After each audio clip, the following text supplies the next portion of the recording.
Here's the quickie of our Seasons Creepings shadow box. I used a 9x9 shadow box from the craft store. I just love to use these. You can chalk on the back canvas. This time I just took a piece of scrapbook paper and traced it out so I could attach it with a little bit of glue. That way this shadow box is reusable and I can change it out again and again. So I'm just taking a few glue dots on the back of the piece of paper and I'm putting it right on the canvas. This is a reusable glue dot that is repositional. And then I'm going to grab the glass out of the shadow box. I'm going to put it on this piece of foam just so you can see what I'm doing. I'm going to fuzz my Seasons Creepings because these reusable transfers are so sticky. You don't want it to stick too much on the glass. You don't want your transfer to stretch, okay? This is Shimmer Frost, one of my favorite frosts. Shimmers, and I'm going to go right over onto the glass. This way I can see through on the rest of the glass. Isn't this cute? Oh, it's perfect. And then I'm going to set it aside to dry.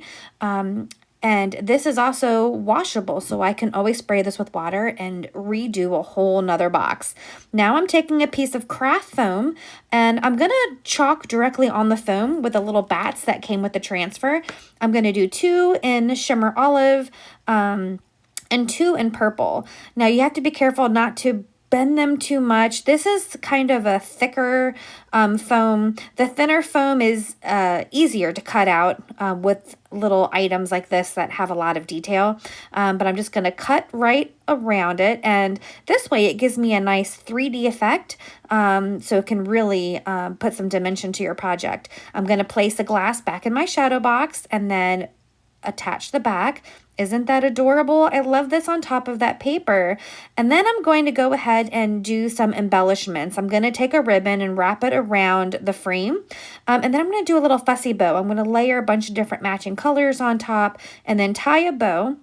I kind of feel like Edward Scissorhands here. I just trim them all and then I make the cute little tails on the thicker ribbons. And then I'm going to take a glue dot and attach the bats. How cute.